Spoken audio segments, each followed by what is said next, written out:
Sarah Myers blended into the small coastal town, as if she had always belonged there. The retired librarian arrived at 700 sharp, never glancing at her empty wrist, and remembered every neighbor's name and routine. Most people overlooked how her shoulders tensed at the distant echo of sonar from passing ships, or how her eyes tracked every out-of-state plate from Norfolk. That changed the morning uniformed couriers from Naval Intelligence appeared at her door. They handed her a single envelope, silent and expressionless. Inside, she found a set of coordinates and a shortwave channel phased out decades ago. For a moment, fear and purpose collided behind her steady gaze, but she gave nothing away. To the people of the town, Sarah Myers was the quiet librarian who returned books early and remembered which children liked pirate stories. She knew when the crab boats left the harbor, who needed a hand with their garden, and exactly which regulars would show up to the library's morning story hour. She always seemed to know what was happening around her, but never drew attention to herself. Still, there were details that didn't quite fit. Neighbors noticed she never wore a watch, but she was never late, not for opening the library, not for her shift at the church bake sale, not even for the town's scattered committee meetings. When the power went out one winter, Sarah's house was the only one on the block with lights glowing within minutes. The generator in her shed was a military-grade model, the kind not sold at the local hardware store. She explained it away as a gift from a cousin in Virginia, and no one pressed further. In the basement, she kept a single metal safe tucked beneath the stairs, secured with a heavy-duty bolt. No one ever saw what was inside. When the local handyman offered to help with a leak down there, she politely declined, insisting she'd take care of it herself. He didn't argue Sarah had a way of ending conversations without raising her voice.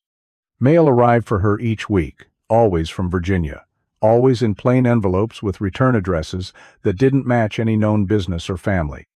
The postmaster, who prided himself on knowing everyone's relatives, quietly wondered about those numbers and P.O. boxes that never lined up with the local system. He mentioned it once to his wife, then let the matter drop. At the diner, she took her usual seat by the window, sipping black coffee and reading the paper. The owner once noticed her posture straightening when a man in a navy ball cap entered. She watched him with the calm focus of someone who'd spent years on a flight. Deck shoulders squared, back straight, eyes tracking every movement. It was the kind of attention that came from habit, not nerves. After he left, Sarah resumed her reading, but the moment lingered in the owner's mind. Her routines were precise. She walked with a stride that spoke of years in uniform, each step measured, each turn deliberate. Even when unloading groceries, her movements were sharp, her awareness constant. She scanned rooms as if counting exits, her gaze never lingering too long on any one person. These weren't the habits of a small-town librarian, they were the marks of someone trained to notice everything and reveal nothing. But why would a retired librarian need any of this? We'll get to that soon. The townspeople accepted her story. A widow from Virginia Beach, retired from education, looking for peace by the sea. It was enough for most. Yet, the details added up the way she never flinched at fireworks, but tensed at the sound of low-flying aircraft, the faded scars on her hands, her solitary walks along the cliffs at dawn. Speaking quietly into a radio with an antenna longer than any civilian set. When the men in dress uniforms appeared at her door, the town didn't see what it meant. They didn't see the envelope or the service number written in careful script. They didn't know that the habits, the secrecy, the vigilance, were not just remnants of another life, they were the very reason she had survived it. The envelope arrived without ceremony. The Navy couriers handed it to Sarah and left, their boots silent on the porch. The wax seal bore no insignia, just a string of numbers, pressed deep into the red wax.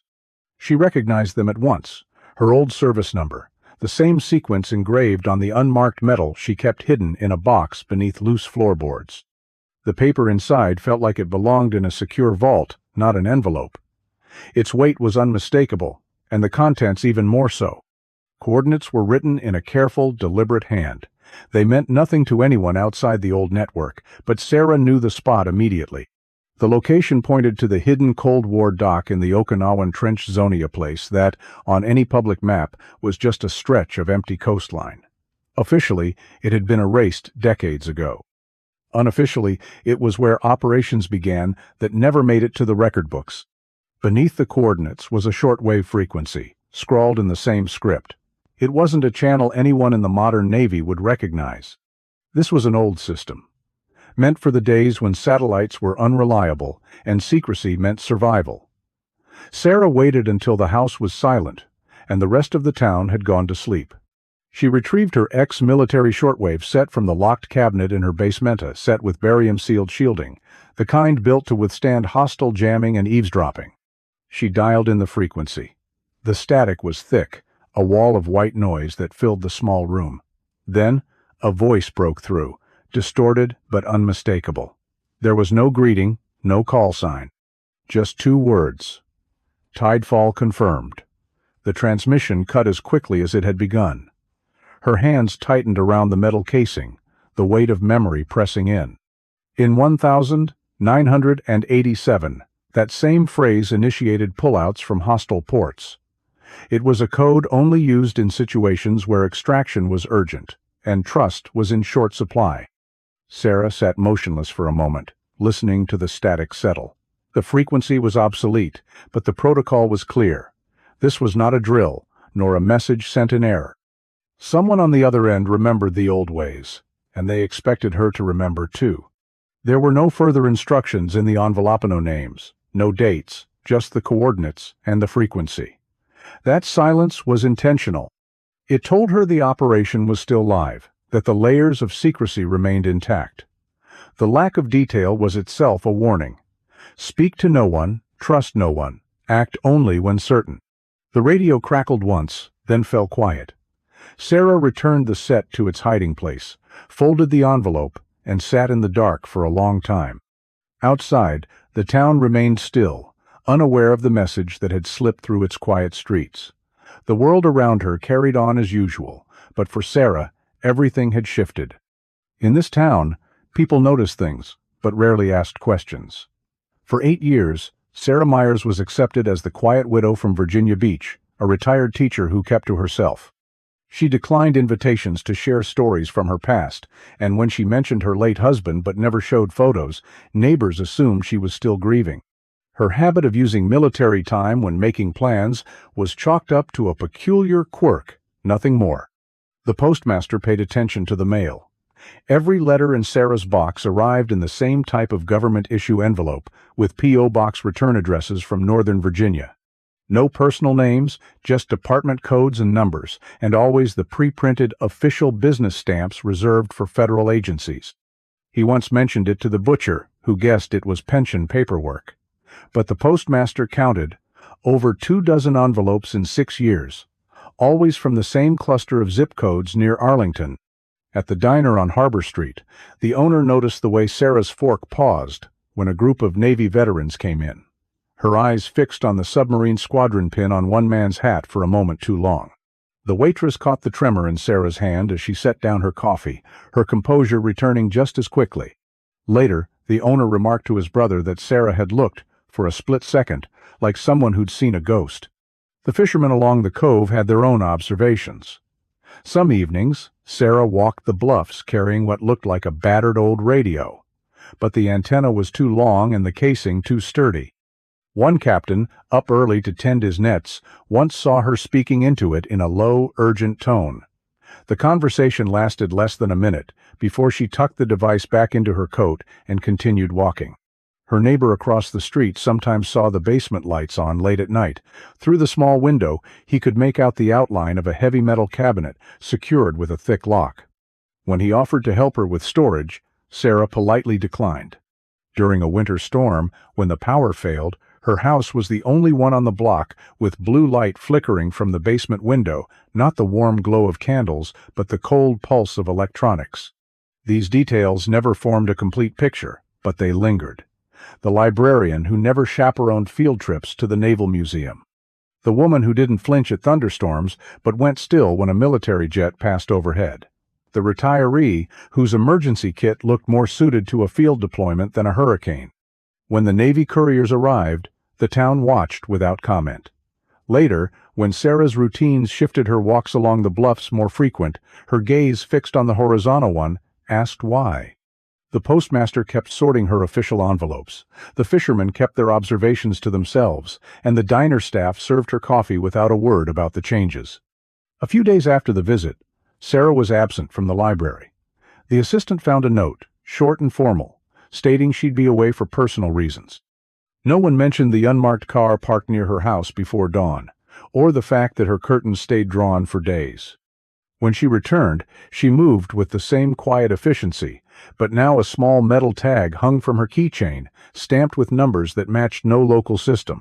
Life in the town resumed its usual rhythm, but those who paid attention noticed Sarah's eyes lingered longer on the water, her walks timed to the tides, her mail arriving with the same steady regularity. The questions remained unasked, and the town, as always, respected her silence. Out beyond the harbor, something unseen had shifted. The horizon held a new weight, and those who watched the water sensed that whatever had arrived was not yet finished. 12 miles northeast of the harbor, a black hull surfaced where no vessel should have been. The USS Paragrin, a Virginia-class submarine, emerged in clear daylight, its angular sail and periscope, unmistakable to anyone who knew what to look for. The local radar screens stayed blank. Fishermen hauling nets saw the shape first, thinking it was a whale, until the outline resolved into something altogether different. Virginia-class subs never surfaced this close to shore, and certainly not without warning. 19 minutes after the first sighting, Sarah's radio came alive. The voice on the other end didn't bother with call signs or formalities. "Commander Myers," it said, flat and precise. "Tidefall protocols require your presence." The transmission lasted just 6 seconds before static returned. Sarah waited, listening, until the message repeated identical in every word and tone. Official shipping records showed nothing but open water at those coordinates, with a depth too great for anchorage. The Navy's own logs had no note of submarine traffic within 200 miles that morning. Any vessel operating here should have filed plans days before. The Peregrine had left no trace.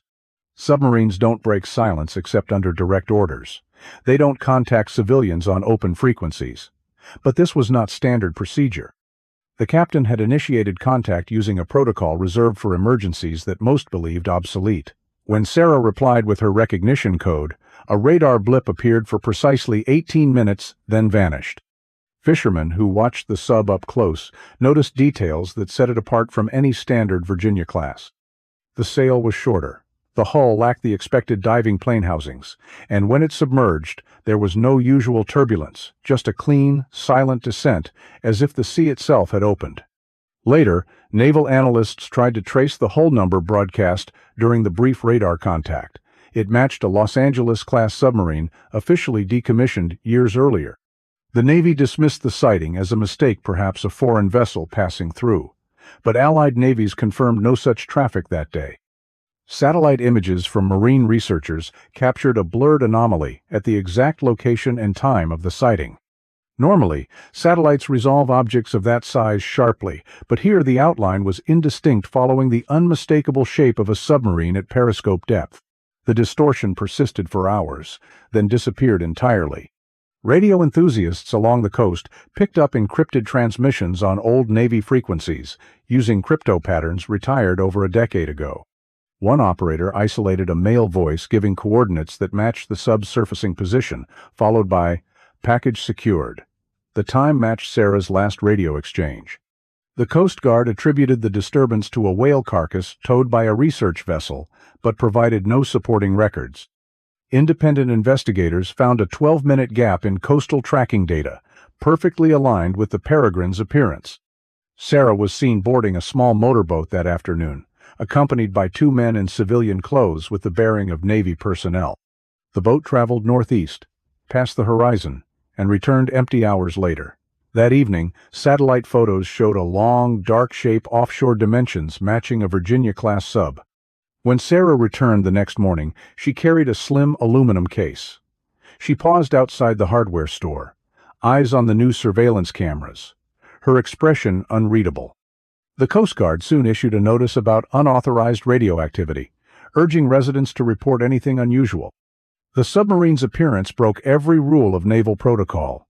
Its contact with Sarah used procedures no longer found in any manual. Nothing about the event existed in official records, but the codes matched, and the man who called her commander knew what no public file ever would: her true rank. The rules of engagement had shifted, and the signals sent that morning pointed to a protocol few had ever heard named. Tidefall never appeared in any official Navy documentation. Researchers combing through declassified Cold War files found no mention of it in operational handbooks or contingency plans. The term surfaced only in offhand remarks from retired admirals, who described it as asset verification or resource accountability before quickly changing the subject.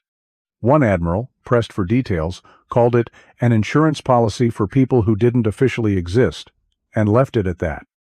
The exchange between Sarah and the submarine followed a script that matched a 1987 incident in Gdansk. In that case, a naval intelligence officer operating under diplomatic cover received a shortwave message, a call sign. Then, Tidefall confirmed. Within hours, the officer disappeared from Poland, later reappearing only as a line in a classified personnel ledger reassigned, SCOMP. No public record of the extraction exists. The only clues are gaps in satellite surveillance and a cargo ship's unlogged rendezvous with an unnamed submarine in international waters. Analysts who studied these cases noticed a pattern. Tidefall was never a standard. Extraction protocol: no helicopters, no embassy cars, no border crossings. It was always a submarine, always a radio check on a frequency no longer in use, always years after the operative's last official assignment. The system was built for deep cover assets, those embedded so thoroughly that normal recall was impossible. A 1992 review of missing naval personnel uncovered 3 similar operations between 1968 and 1985, each involving unexplained service gaps and the sudden, untraceable removal of a single officer. The process rarely varied. First, a radio check at midnight on a frequency abandoned by the fleet. Then, a set of maritime coordinates well outside territorial waters. The submarine surfaced, took aboard 1 passenger, and vanished. Satellite images from those nights show brief, unexplained gaps 15 minutes where cloud cover or technical failures erased the extraction point. Each time, the operative's trail ended there. Sarah's case broke the pattern. The submarine made first contact, not the operative. Normally, Tidefall required the asset to initiate, a safeguard against compromised channels. This deviation suggested either a heightened emergency or a secondary protocol not found in any surviving document. Navy meteorologists later dismissed atmospheric interference as a cause for the radio anomaly. The message was deliberate. Technical analysis of Sarah's radio revealed further links to Cold War tradecraft. The frequency crystals were custom replacements for reserve military bands. The casing held traces of barium sulfate, used to waterproof clandestine equipment. The power supply was a lithium unit with Soviet-era connectors, last manufactured in the early 90s for joint U.S.-NATO operations. Timing was never random.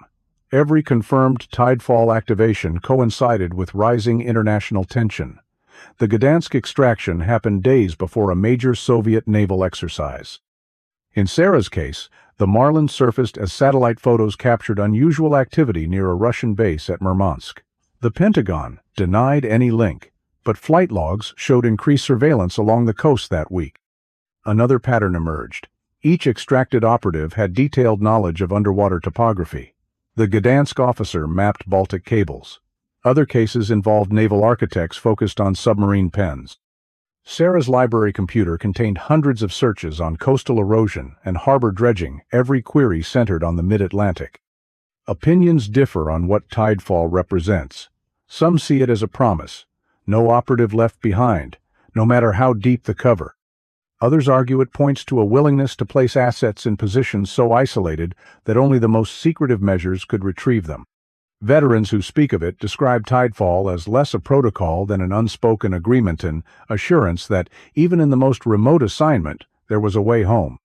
After the submarine incident, Sarah kept her radio. She tested it monthly from the bluff, always at night, always receiving the same 2-word reply.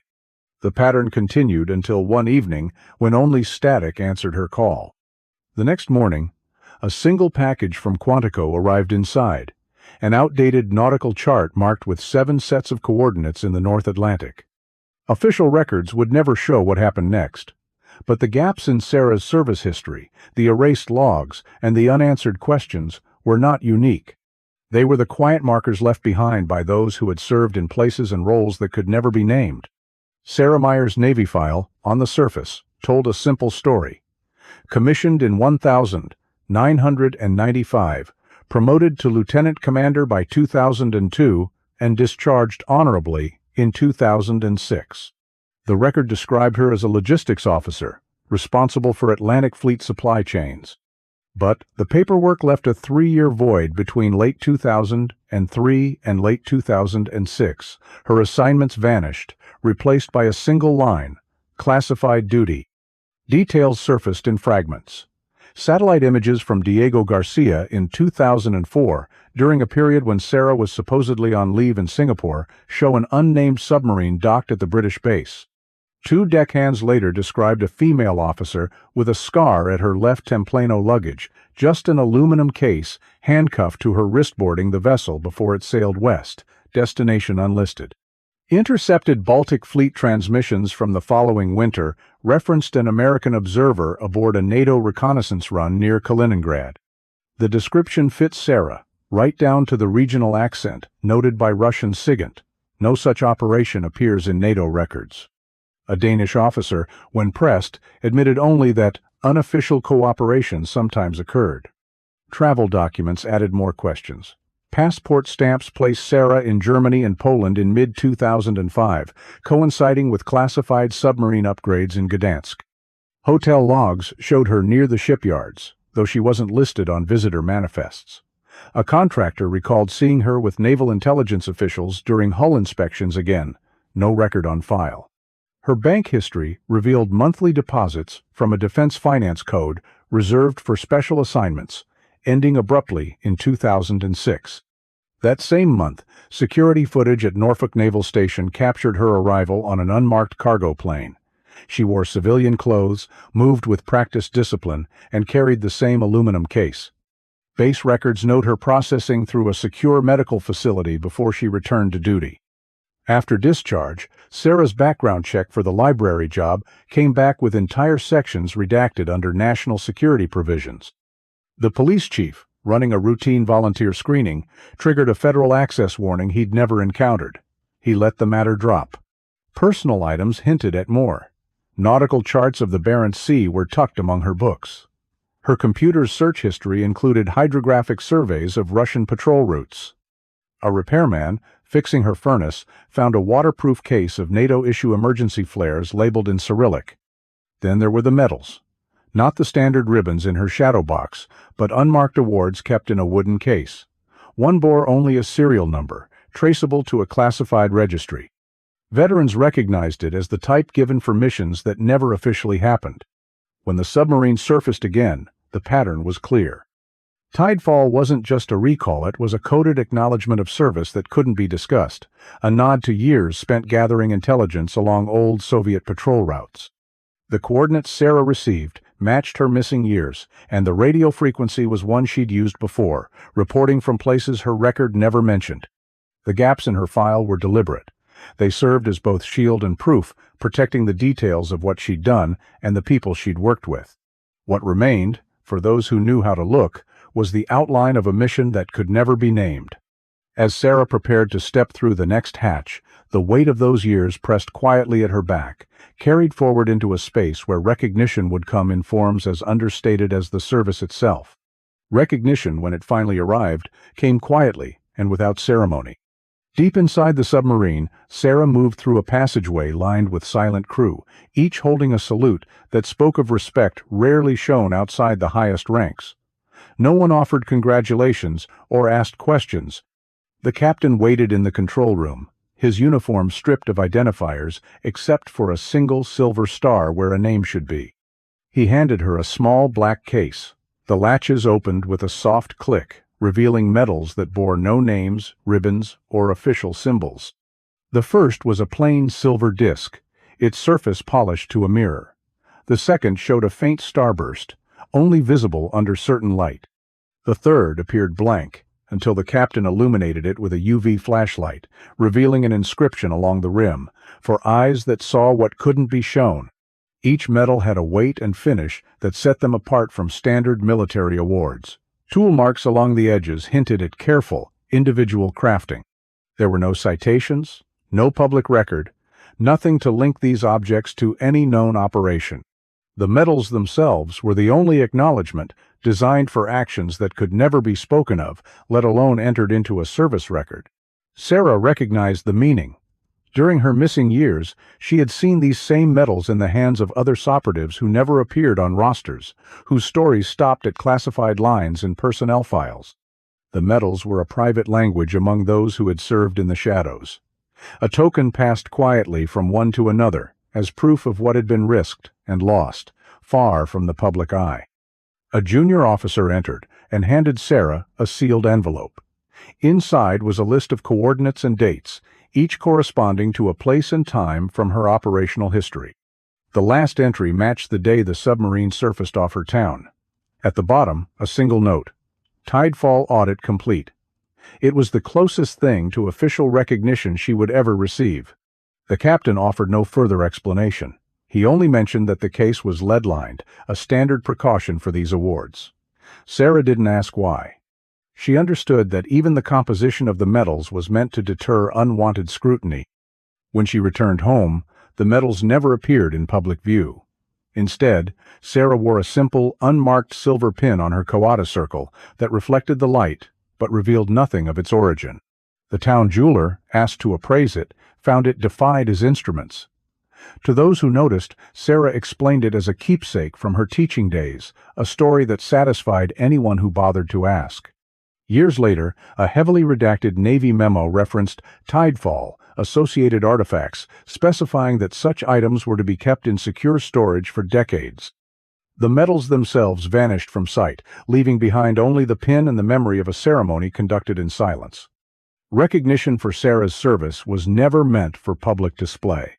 It existed in the quiet exchange on a submarine, in the weight of a medal that could not be named, and in the shared understanding among those who had lived through what would never be recorded. The visible Tracia blank silver pin became her only outward reminder, as the world outside moved on, unaware of what had transpired beneath the surface. Some secrets never leave the water. The operation that brought Sarah back to shore was designed to disappear as thoroughly as the submarine itself. No departure notice was filed. Naval tracking logs showed nothing unusual, even as witnesses along the coast watched the black hull slip beneath the waves. Sarah re-entered town with new identification papers listing her as a naval historian, complete with subtle signs of wear and an issue date predating her return. The job title had never appeared in her records before. Satellite images from that day left a 12-hour gap over the offshore coordinates.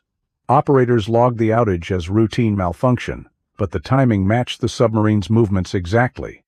The blackout covered a wide radius, and the backup satellites reported no Heroism anomaly in itself. On land, the Coast Guard issued a statement denying any military presence, citing radar logs that showed only civilian vessels. Officially, the main radar array was under maintenance during the window, with only secondary systems running.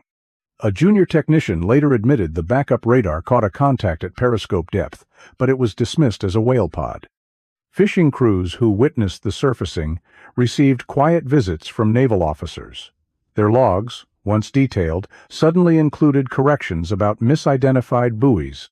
3 captains refused to discuss the event afterward, each citing non-disclosure agreements enforced under maritime security statutes. The Coast Guard's silence and the sudden legal pressure left no room for rumors to take hold. Sarah's records changed overnight. Her tax filings showed employment with the Naval Historical Center, retroactively dated and complete with payroll documentation. Yet, when researchers later contacted the center, personnel files showed gaps and digital archives revealed selective corruption only affecting the period tied to her supposed employment. Meanwhile, the local internet provider reported a fiber line cut near Sarah's block, causing a brief outage that disabled security cameras along her street just as she returned. The repair logs noted the precision of the cut, ruling out weather or animal interference. Naval communications teams visited the regional air traffic center, collected raw radar data, and left nothing behind. Controllers later described unexplained interference during the incident, fleeting blips moving out to sea, never matching any aircraft profile. Marine researchers monitoring the coastline found their underwater microphones had gone silent, failing to detect even the faintest mechanical noise from the submarine. Attempts to access the original audio files revealed strong encryption, far beyond the university's standard protocols. Shipping lanes near the extraction point shifted without explanation. Cargo vessels made uncoordinated course corrections, each bridge crew acting independently, as if warned by a private signal. No distress calls were filed, and the official navigational warnings made no mention of submarine activity. Sarah's medical file at the county clinic gained new entries, vaccination boosters and deployment screenings dated months before the incident. The attending doctor had no memory of the appointments, though his signature appeared on the forms. A gap appeared in her phone records, an 18-minute interval routed through a naval switching station, with the visitor log for that day missing an entire page. 3 days later, the harbor master received new charts. The depth markings matched the precise requirements for submarine operations, though the Coast Guard described them as routine quarterly updates. The changes were subtle, but those who understood the patterns recognized the careful hand behind them. The operation's secrecy held. The submarine's presence was erased from official accounts. The testing in the Okinawan Trench remained unacknowledged, and the encrypted radio traffic faded from the airwaves. Even the international tension that had briefly spiked Chinese monitoring stations, dangerous new technology, and the risk of escalation was managed quietly, with no trace left for future investigators. Sarah's return to civilian life was marked by these invisible edits. The details faded from public view, but the habits of secrecy remained. In the weeks that followed, the town settled back into its routines, unaware of the layers of silence that now surrounded one of their own. The legacy of silent service rarely leaves visible marks, but its presence endures in the smallest routines and the quietest corners. For Sarah, the return to library work was less a return to normalcy than a continuation of the habits and vigilance that had shaped her life at sea. She shelved books with the same precision she once applied to classified manifests, her movements unhurried but never careless.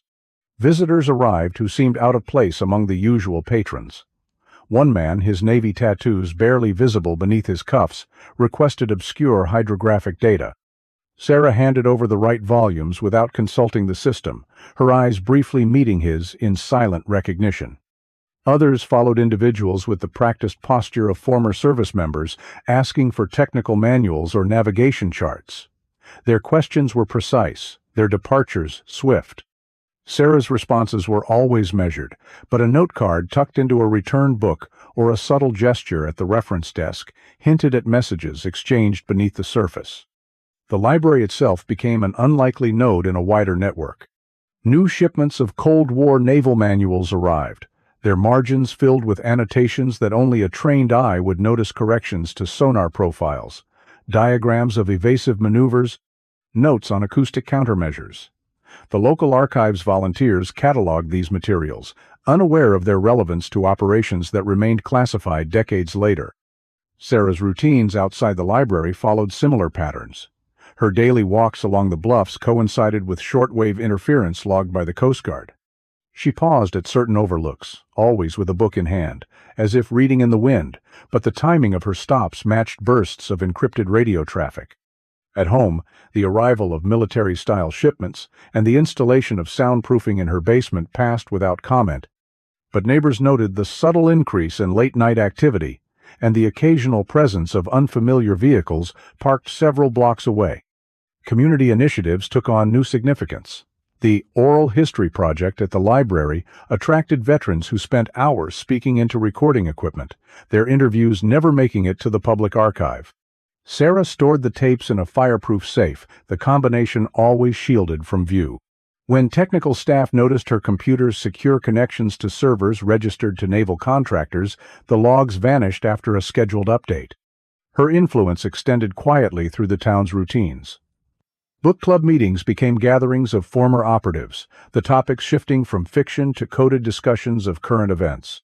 The grocery delivery driver glimpsed nautical charts spread across her table, marked with pinpoints that matched submarine patrol routes. thermal anomalies near her property aligned with naval exercises offshore, though no one drew a direct connection. Artifacts of her service emerged in unexpected places, a folder of annotated maritime incidents, a schematic for a listening post years ahead of its time, microfilm cartridges hidden above her office ceiling. Each discovery pointed to a life spent in the margins of official history, where the boundaries between civilian and operative blurred. Sarah's retirement did not erase these patterns. Even in her final weeks at the library, the return of a long-overdue volume or the arrival of a visitor with no local ties could trigger a silent exchange. She handled each with the same discretion that had defined her service, leaving only hints for those who knew what to look for. The true legacy of silent service is measured not in medals or citations, but in the careful preservation of knowledge and the quiet assurance that, even after the official record ends, the work continues. Sometimes, the most enduring impact is left not in the open, but in the coded traces that wait for someone, years later, to notice what was always there. In the years after the submarine's appearance, the truth about Sarah Meyer's service began to surface in fragments, each piece pried loose by accident or persistence rather than intent. The first sign came from a routine declassification review at the Naval War College. A researcher, sorting through a stack of files, found a page labeled Project Tidefall. Most of the document was blacked out, but what remained described an accountability protocol for deniable assets operating in denied areas. 7 case numbers appeared on the page. 6 were closed. The 7th, still active, referenced an operative inserted into a foreign naval facility in 2003, the same period that marked the unexplained gap in Sarah's record. The initials matched hers, though the name was lost to redaction.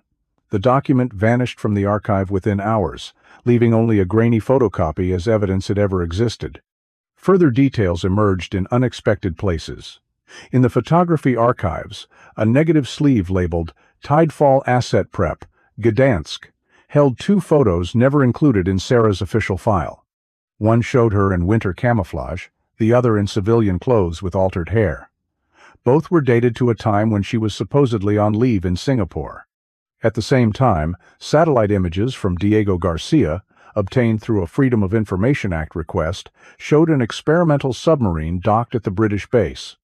The vessel's identifying features were blurred, but thermal imaging revealed a single person boarding, matching the timeline of Sarah's supposed absence. A retired Russian naval officer's memoir, published years later, provided an outside perspective. He described an American woman seen at a Baltic shipyard in 2005, notable for her expertise in sonar systems. The sketch in the book bore a strong resemblance to Sarah. The U.S. intelligence community quietly acquired most copies of the memoir, but a handful slipped into academic libraries before the recall.